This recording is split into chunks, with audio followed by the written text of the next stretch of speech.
Welcome to Appreciating the Entrepreneurial Journey, the podcast for business owners who want to see around corners and thrive financially. Your host is Cannon Carr, CEO and business owner at CornerCap.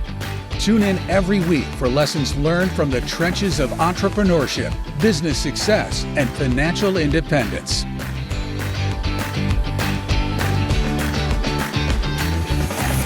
Hello and welcome to the program. Cannon Carr here alongside Claudia Bettinger, our producer, here in the studio.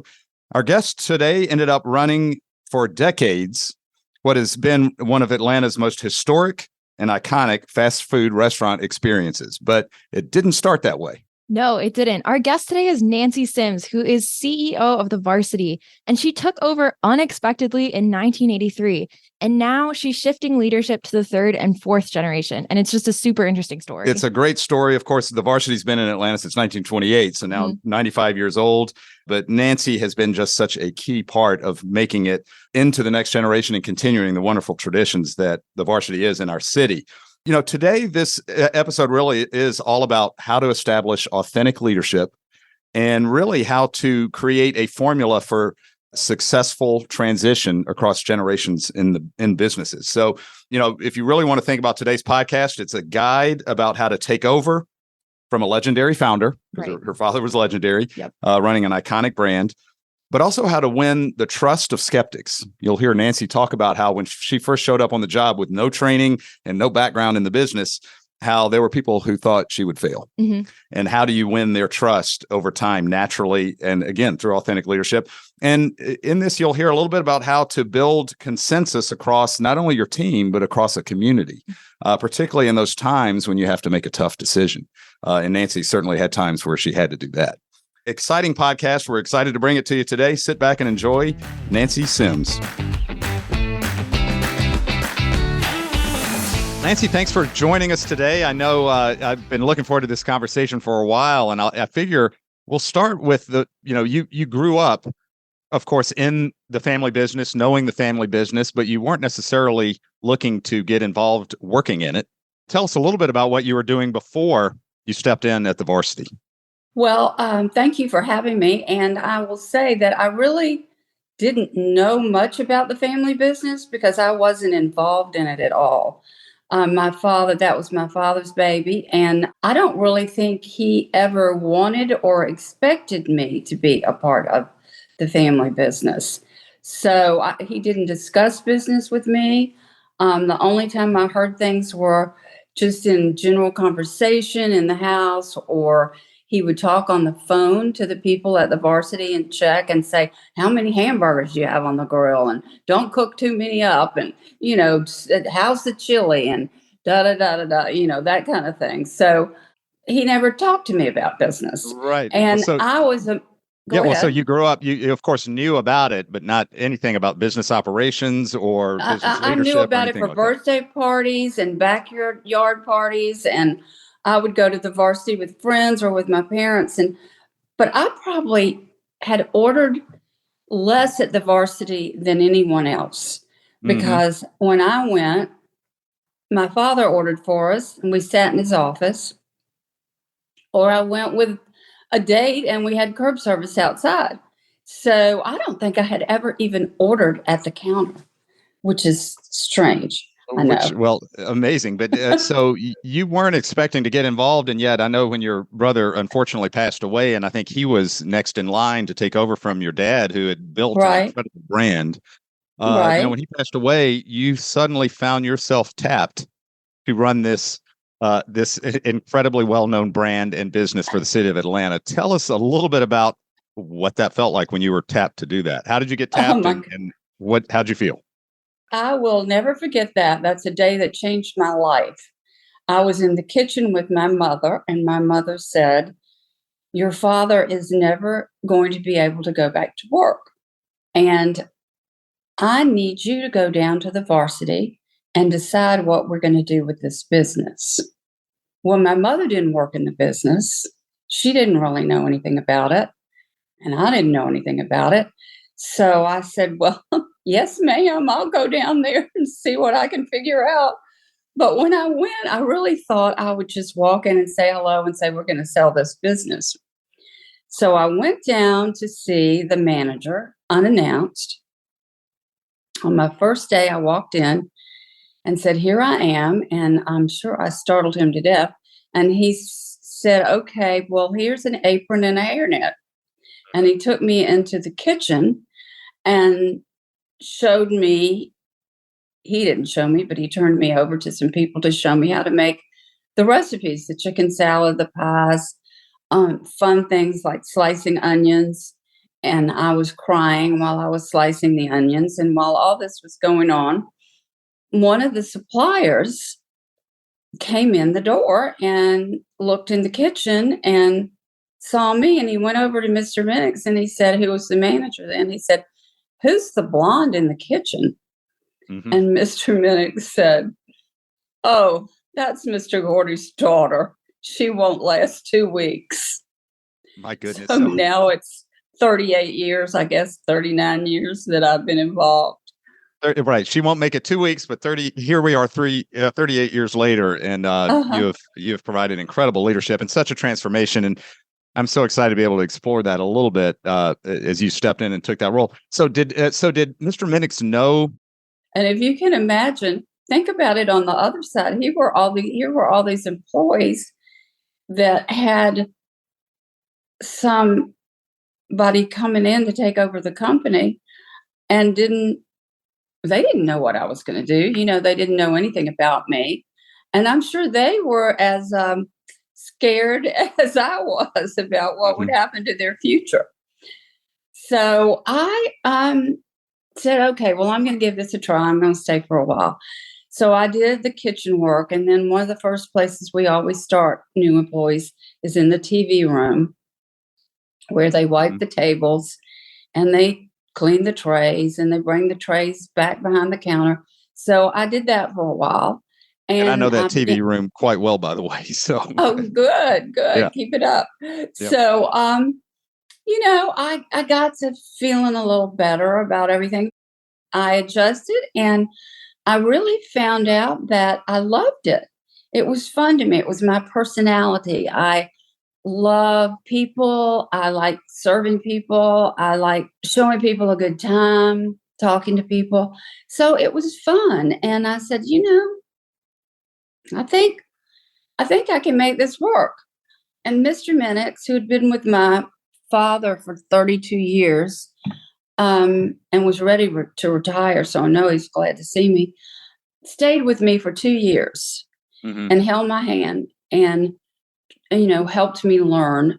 Plus, the employees were very, very helpful to me. So it was a learning experience. Well, you went up an incredible learning curve quickly. And it sounds like you found your cadence early because it fit your personality and you found that place of where you loved that part of the business. But how long did that take? And what was, if you look back on it, were there a couple of key things that helped you win the authority or win the trust or show, even though you weren't the expert, you could lead this team? How did you establish those elements? I think it's because I worked with everybody else. I didn't really try to be a boss at that point. I tried to learn everything I could to make hot dogs and hamburgers and cook fries and onion rings. And I cleaned with the team. I got them on a very strict cleaning schedule, and we pulled out equipment and I pressure washed with them. I cleaned the bathrooms, I mopped the floors. I didn't set myself above anybody. I was part of the team. There's truly no job you would not do that you wouldn't ask anyone else to do. Yeah. Exactly. And I worked hard. I worked day shift and I worked night shift. So a lot of mornings I would come in at 2:00 in the morning and get up and then come back the next day. And that's how I got to know the employees. They got to know me and trust me. And we really built a team. Well, when did you feel like you finally got on top of it, where you can say, I feel like I can maybe be the boss, or maybe you never even, that wasn't ever a goal, right? But when did you feel like you got on top of what you had to do? Well, the manager, Mr. Minix, said to me one day, how do you know how to do this? And I said, I don't know. What do you mean? He said, you are really good at working with the employees and leading meetings and organizing things. And I think that's the first time I really even thought about it. I was just having a good time. Mm-hmm. That's incredible how you took a skeptic so naturally. And I won't say skeptic like he didn't believe in you, but I mean, certainly his comment, you won't last 2 weeks. You turned him into a believer, and many Right. others too. So you make it sound easy, and it's of I, course not that easy.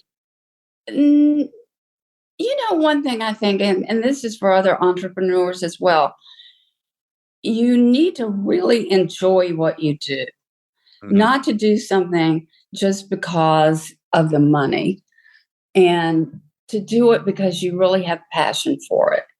And I really had a passion for that business. And people love the varsity and they love my father. And the customers feel like the varsity is theirs. So Mm-hmm. they were helpful on the most hand. If something needed to be done, they'd tell me. And mainly Talk about they didn't want it.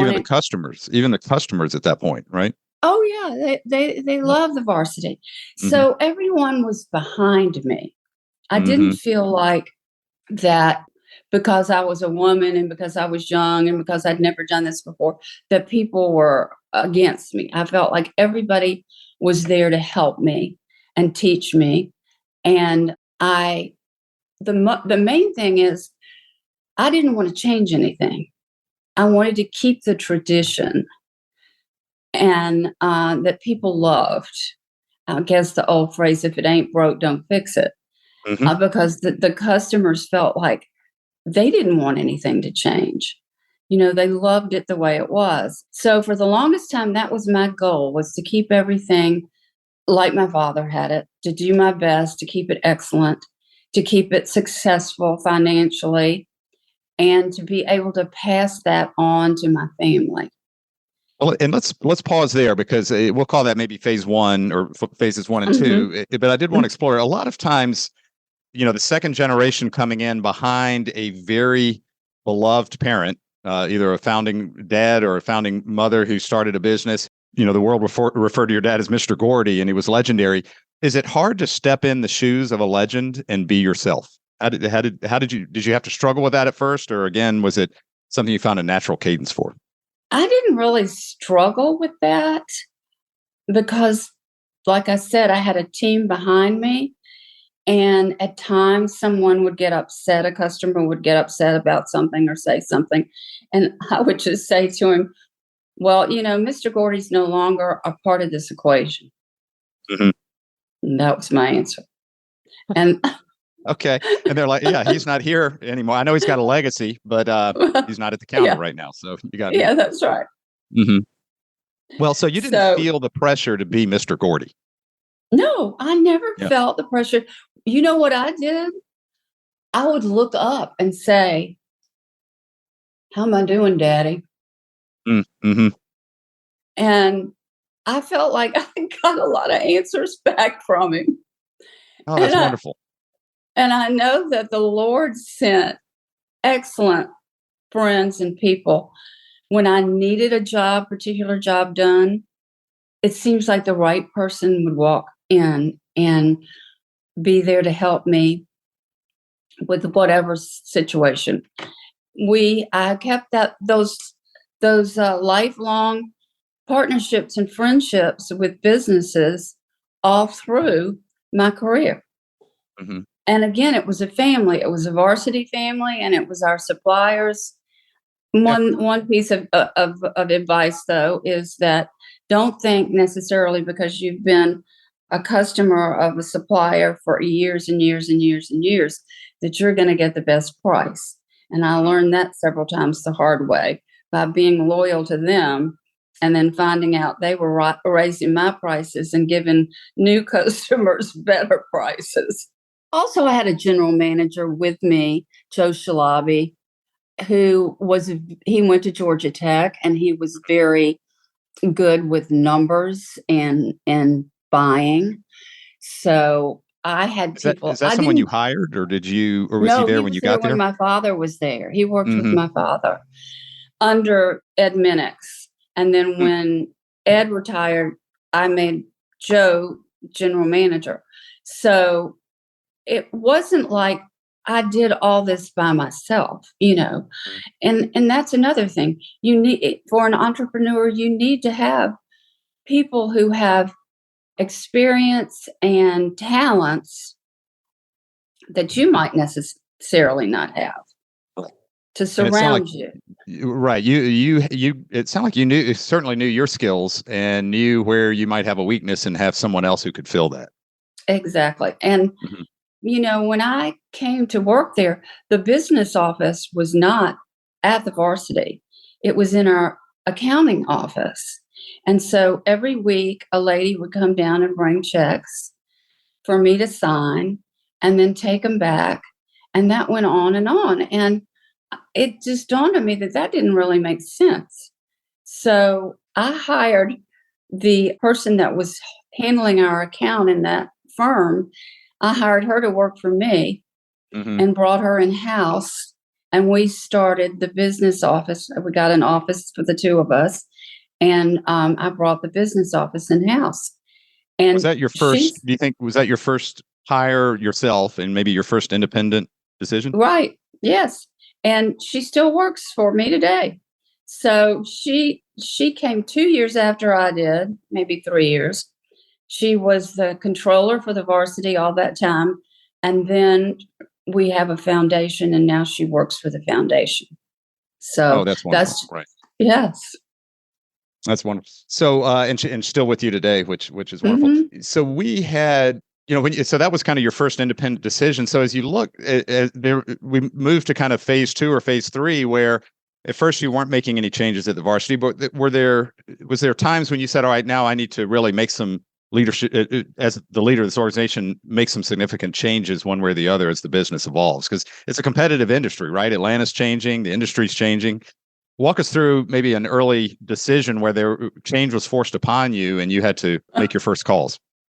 I don't know if you really want to hear this, but Of course Truett we do. Cathy loved the varsity. Hmm. And he would come in and have lunch, and I would go and sit with him and we'd just talk. And he was very helpful to me. He looked at me one day and he said, Nance, why do you sell beer?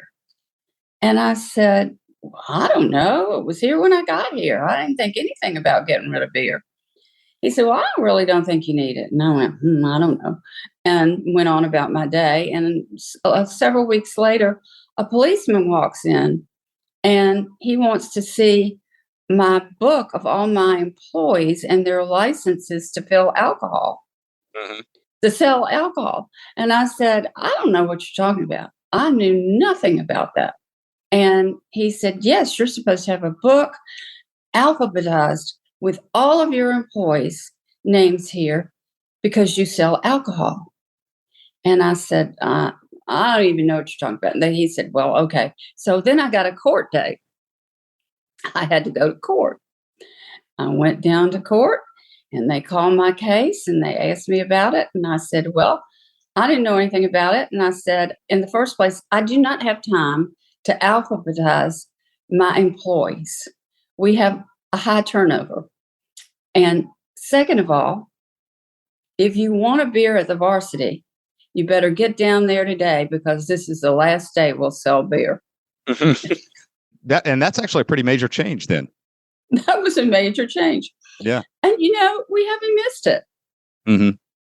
We have Amazing. not missed it. Nancy, so I want to explore a little bit more about the concept of what the definition of success is and how that might change over time. But first, before we go there, I did want to ask you, I remember when you and I've chatted in the past, you'd mentioned the leadership success came when you found your authentic style and authentic self. And I remember, if I remember correctly, didn't you say one time you did try to be a little bit more authoritarian as a boss, a little bit more heavy-handed, and it didn't work for you, right? Tell us just a little bit about that. Well, I think when I first started out, I was very naive. So I believed about everything people told me, and I found out that was not necessarily the way to go. So then I went to the other side and I was more suspicious and critical. And I don't know about controlling, but maybe so. And that was just hard on my personality because I'm just a loving, I'd rather give you a hug and encourage you, so that was very hard. And I don't think I thought about it at the time. You know, how you go through something and then you look back. I could see how I was here and then I changed and went to this extreme and then I came back to the center, which was me. That was a lot easier on me as a person. But yet, if I had to be strict or I needed to fire somebody or something didn't suit me, I was able to then be able to be very, to let people know exactly how I felt about things. Yeah. Well, and I'm curious too, just on the journey in leadership, for you build such a natural relationship with people. So, right. I mean, when you talk about family, whether it's your literal family, the staff at the varsity, the team of the varsity, the suppliers, the customers, but was there ever a time when you did feel alone? I mean, sometimes the leadership position is a lonely job. And did you find those moments? And if you did, how did you navigate those? I know you're going to think I'm just so positive, but I didn't really feel alone because I had a leadership style, I guess you'd say, of including people. So if I had a question or I wanted to change something or I wanted to try something or do something different, I thought about it myself and then I brought other people in to discuss it with. And I got other people's opinion. And, then I would decide on my own what I was going to do. But I had gotten feedback from the other leaders and the employees. And so it felt, again, a team. It wasn't like me telling them what to do. It was like, yes, we've decided this. It worked out most of the time. When you think back, and what a wonderful lesson for us, though, right? Not like feeling like you got to make a decision as the leader and be the definitive, but more showing people their voices matter. You're building support and input, but then ultimately you're accountable for the decision. Right. Looking back, what was the one or two toughest decisions you ever had to make? Well, my favorite time of all in Atlanta was the Olympics. And it was a great time for the varsity. And we were busy night and day. And just hopping. It was fun. And we had a pin trading. We had all of this. Well, we had planned and remodeled. And we were all ready for the Olympics. And all of a sudden one day, I noticed that people were moving sawhorses into the street at North Avenue and Spring Street. And I said, what in the world are these people doing? And it said on their street closed. And I'm like, I don't think so. And I took off my apron and I marched out there and I moved those sawhorses out of the street, put them on the side of the road myself. I wouldn't let any of the employees, somebody's going to be arrested. It was going to be me. And then I would say, come on in, guys, come on in. And all the traffic would come in. Well, they did that. And I did that for about 3 days. And then I came and they had put the orange containers they can fill with water. So there was no way for me to move it. And I said to my son, Gordon, you got to get me an axe. I've got to go out there and chop these things up. And then it dawned on me that Wayne Shackelford was the head of the DOT, and that road is part of the DOT. So I called him up and I said, Wayne, we got a problem here. Here we are, a landmark in Atlanta and an icon, and you have blocked the varsity off from all the people that are coming here for the Olympics. I said, it makes no sense. And he said, well, you're right. I tried to get there for lunch today, and I had to go around the block. And I said, well, a lot of people that are new here don't know how to go around the block. If you'll send somebody out here, I will show you how to solve your problem. So he said, yeah, I'm sending somebody out today. Well, all they had to do was move it down to the bridge. And that way people could get in the varsity and out of the varsity. So it takes stubbornness and it takes anger sometimes to take care of a situation and to take care of your business. But I love how your own ego did not get in the way, right? Yes, it takes stubbornness, it takes fierceness. I mean, I love the concept of you going out with an axe to take out this thing that's keeping customers from getting to your varsity. But at the same time, you worked with Wayne to come up with a solution that might work for him too. You weren't telling him he was wrong. You weren't blaming anybody, and that's just such an incredible legacy. Well, it We could all worked think out, that thank way. goodness. But you Yeah, know why? Because Wayne loved the varsity and he that's wanted to really make sure people could get in. yeah. No, it's You wonderful. It's know? a great point. Well, so as you think about what success meant to you, and you talked about how it wasn't making tons of money, it was more just loving, the legacy, the traditions, and the opportunities to grow. But in your own words, what was the definition of success ultimately, and did that change for you through the years? Is the definition of success today different than it was during your first 10 years and during your second 10 years? Well, I don't think it's really changed that much. I think at first, it was just, Lord, let me keep this business successful. And then after that, it was like, well, we want to grow, but I'm very conservative, so I didn't want to do things too quickly. And I had never opened a store before. So, and the other thing is, I wanted to keep the traditions and I wanted to keep the culture. So it was almost like starting another family. When we opened Gwinnett, which was our first store, I was out there cooking the onion rings. Gordon was out there. We were all pitching in and working hard together. And some of those very first employees are still with us today. Wow. Yeah. Is it hard so when you open up a new store, is it hard to have that store reflect the same traditions, the same values? And how do you do that? How do you make sure those happen?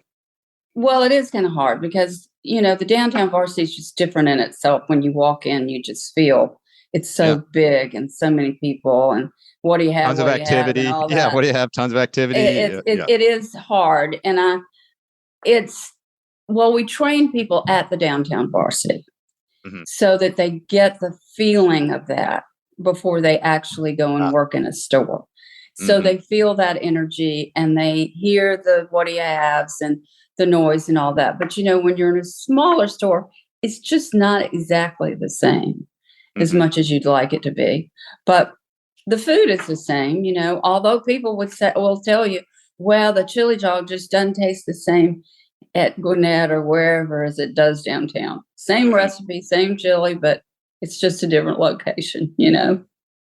Well, and you probably have taste testers who probably can verify one way or the other on that. But Yeah, consistency, right. from my own experience, it does seem to be consistent. So, and I guess Thank that's you. part of the goal, right? Yeah. I Right. mean, yeah.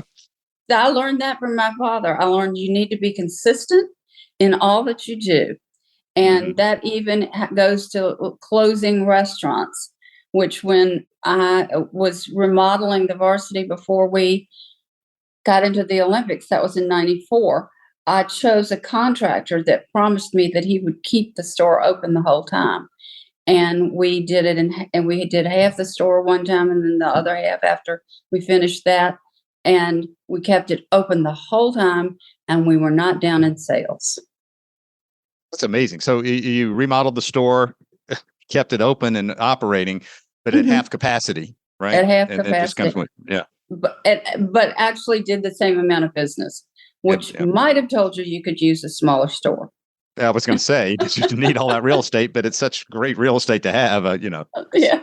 Well, so now, you're in that rare position that many business owners want to get to, and that is planning for the third and fourth generation. And so how, you've been Mr. Gordy was the first generation, you've been the leadership of the second, but you've already got the third and the fourth up and running to some extent. So tell us a little bit about just that planning. It's so important. And you seem to have done it so well. Well, I think I was very blessed in that I have a son who loves the business. And I have a son-in-law that loves the business. My son had worked with the Varsity Junior. And then 3 years after I was downtown, he came to work with me in 86. And my son-in-law's first job was while he was at Georgia, he worked at the Varsity in Athens. And that's been his only job. He is a Georgia fan and a Varsity fan. And so I've had the opportunity to work with them And my son sits about 2 feet away from me and has in our little tiny office. Mhm. So we've been together every day, and he hears me on the phone. We talk about things, we go over things. We started catering together. It's been so much fun. And now we think alike. We all think the same way. We have the same goals. We have the same desires and the same character in a way. I mean, character is so important. And it's, comes at the top down. And I can go in and walk in the varsity if I haven't been there in a little while, and I'll say, I noticed such and such. And Gordon will say to me, I've already got somebody on that. I saw that Mhm. too. Mhm. Or I can say a sentence and he can finish it. Mhm. That's how close we are. And Gordon and John Brown, his brother-in-law, get along famously. And, that's just a blessing. That doesn't always happen in a family business. No, I mean, I was going to say, are there times you disagree? And I'm sure there are. So, how do you manage that? How do you resolve those disagreements? Sometimes there are arguments, Mhm. but crisis can bring change sometimes. That's wonderful. Honesty. Yeah, we work things out. We're Right. honest with each other. Well, a crisis does expose maybe assumptions. Yeah, I guess everyone's got to be vulnerable to some extent if you're all going to reposition and improve. But Right. amazingly, you all seem to keep sight on the important things and not get distracted by personalities or particular interests. Well, and that's because, families can have their distractions of their own and Hmm. disagreements, but we are able to focus on business and keep that out so far. I mean, Well, we've got 9 grandchildren and 5 great grandchildren, so I don't know. you're doing a great job. So we can just touch on this. I mean, that balance is so important, and it seems like you have achieved that balance between family business, but then family separate from business, right? And maybe help us understand that a little bit. How do you draw that line when you need to? Well, I try to play the grandmother role. Hmm. So I don't it's hard to discipline family members harder than it is, or criticize family members harder than it is employees. Hmm. So and children are sensitive. So that's a difficult tightrope to walk. Hmm. But so far it's worked fine. And as far as the grandchildren go, we have a grandson now, this 4th generation, working for us at Dawsonville. Yeah. And I don't get into that role at all. Hmm. I'm just the grandmother. Just the grandmother and Right. play that role great, and don't have to be the Yeah. business leader I on that took one. care of myself, the 2nd generation, and the 3rd generation. I'm letting the 3rd generation take care of the 4th generation. And Oh, I'm that's just wonderful. the grandmother. A full circle there. Well, last question, just, in that realm of giving advice, I mean, you've had such a wonderful journey as a business leader, but also as a parent and as a community leader. What advice, broadly, what advice would you share? But I might channel it a little bit by saying, maybe tailored to women entrepreneurs in particular. You've been such a natural leader. You haven't thought of yourself, I don't think, as a woman leader, right? But yet, you have become that for the community. So what advice would you share, particularly maybe for women leaders just getting started? Well, I think I would say don't focus too much on being a woman. Hmm.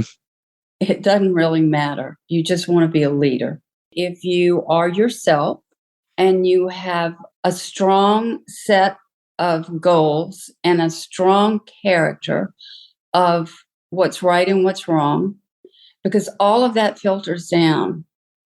And if you don't expect excellence and you don't give excellence yourself, you won't get excellence. Hmm. Wow. Yes. You demand excellence of yourself, but expect excellence in return. Mm-hmm. And you do that so naturally. So that's just, I think for some people it's hard to learn, like, how do I hold others accountable to excellence? But you seem to have been able to do that so naturally. So, Well, um, thank you. I don't know. yeah. I was blessed and helped by many people, especially the Lord. And Well, today's thank you. podcast kind of helps archive some of that. So, Nancy, Yeah, thank you. great. Thank you You're for so joining us. This welcome. is great. So I hope I did well. you did awesome, and I really appreciate it. And we will talk soon. All right, welcome back. Cannon Carr and Claudia Bettinger here. Claudia, what a great conversation we had with Nancy. And before we jump into maybe those 3 points that we always try to do some takeaways from the show, what struck you as unique? You and I were just chatting about this. What struck you as unique, truly, about this conversation? I truly think it's the history behind the restaurant. And, on this podcast thus far, this is the longest standing company, almost 100 years, which is incredibly unique. And then the longest tenure of leadership as well, almost 40 years as CEO is such an accomplishment and so many great stories to go with it. Oh, it's so true. So, in our podcast series, we talked to a lot of entrepreneurs and business owners, but this is the oldest company and it is the longest tenured CEO. Yep. And it gives a window into some really interesting things. And in particular, I think the 3 points we'll make are around the concept of messages around transitional and long-term leadership, particularly around sustaining a business across generations. So let's unpack that. So the first point I think let's just touch on is how Nancy was able to win the trust of skeptics. That's not an easy thing to do. She did it naturally, and I think there are 3 key things she did there. One, she certainly knew her strengths, and she was intentional in how she used them. Right. Her charisma and personality shines through in this interview. And I really think that it helped her get to where she is. Oh, absolutely. She loved service. She loved people. She loved being close to the action. And that was her personality. When she talked about trying to be a different kind of boss, one that was more skeptical or whatever, she said it hurt her personality or something like that. And it wasn't effortless. But when she did get in tune with what her true skills were, you got the sense it was effortless, right? And that allowed her, I think, to then push further to influence people, to build consensus and create win-win situations along the way. So just knowing your strengths so key, and then hiring people, who have talents that are not your strengths certainly helps. And she made that point. Another point here is she put in the work. Absolutely. I mean, back in my restaurant days, we called it clopening, when you would close and then open the next morning. And she spoke to doing that, which I think is so impressive from a CEO who was running the business to be doing that, because it's not easy. Not easy. And yeah, she talked about working the night shift and then the day shift. And when the employees alongside her saw her doing that, it's just amazing how you build trust like that. Right. And then, just the final point on this part of it, she successfully included all those voices that came before her. She didn't come in and try to do something new, right? Eventually she did. But at first, she tapped into what Mr. Minix knew in his history. She tapped into her customers, and she tapped into even the employees. So it's just amazing how she just over about a 2-year period was able to quell skeptics and really start building loyalty. The second point I thought we'd make is that this conversation just showed how the importance of mobilizing raving fans, and how she recognized the power of mobilizing raving fans into a supportive force. It was almost as if success would be inevitable when she did that. And I often talk about building an ecosystem of advisors, and that's true. You want advisors to help you, but this is something bigger. This is something next level. And it's really about building, just that supportive, cohesive force. Right. Well, and those loyal people, they make them want to root for you. Like that, the Department of Transportation I love that story. That cleared the road so that way people could get to the Varsity, because he knew what a great experience and what great food they had. I just think that's so key. You never know when those loyal fans are going to come in handy. I mean, when you go to a city official and you're like, hey, I know you love the Varsity, and you're hurting the experience of other people trying to get there. Can't we just move these somewhere else? And he's so open to that, and it becomes that win-win. Just stories were like that. She kept talking about how she felt like everyone was behind me. Right. And that's just such a position of power when you believe in yourself and you believe in the system that you're representing. And in a final point here, it reminded me of a quote from Joseph Campbell, which Mo Bunnell in episode 1 of our podcast series this season highlighted it. And Mo made such a great point, and I'll just paraphrase it. But basically, the Joseph Campbell quote is, when we commit publicly to what our authentic self is and what our true mission is, doors open almost as if magic hands are guiding us to be the person we want to be. And you could just feel in her own right, Nancy living that same quote. And it's just powerful and it's fun to see. And one other point too, she had a quote, so how could she take over for a legend and still be authentic about it? Mm-hmm. And, this force of raving fans and her being just kind of the curator of this experience and this brand for all these people, that enabled her to say things when people say like, well, wouldn't Mr. Gordy want to do it this way? She could say, well, Mr. Gordy is no longer a part of this equation, right? Yeah. And I just love how that kind of silences it, honors the past, and gives her authority to represent this ecosystem. So wonderful there. Final point, just about how do you sustain success across generations? And I think Nancy in this conversation highlights just at its core why purpose and values are so important, because if you get those right and you keep them consistent and make them timeless, it will guide through the decades. And for her, I think purpose was, deliver great, consistent, high quality food. And you heard her talk about Mr. Gordy doing the same thing. Excellent fast service, fun experience, iconic places. She talked also about expecting excellence and giving excellence. Claudia, to your point about how she worked alongside people and asked of herself everything only that she would ask others to do too.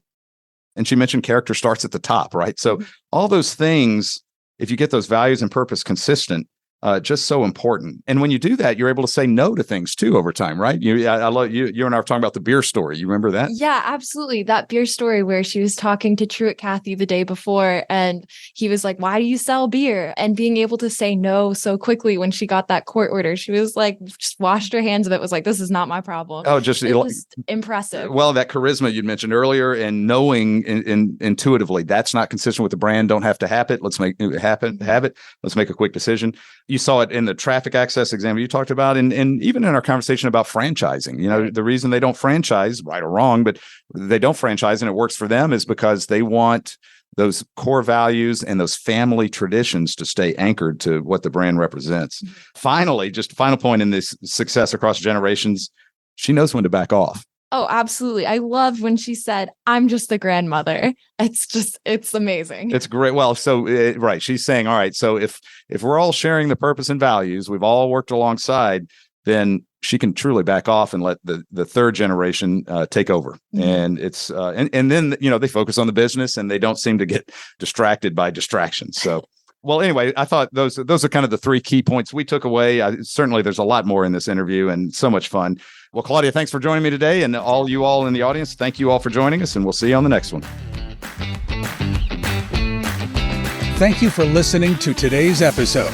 Do you want to learn more about exit strategies for business owners? Visit cornercappodcast.com for a free copy of our ebook with everything you need to know to make a smooth transition out of your business. Tune back in next week for another episode.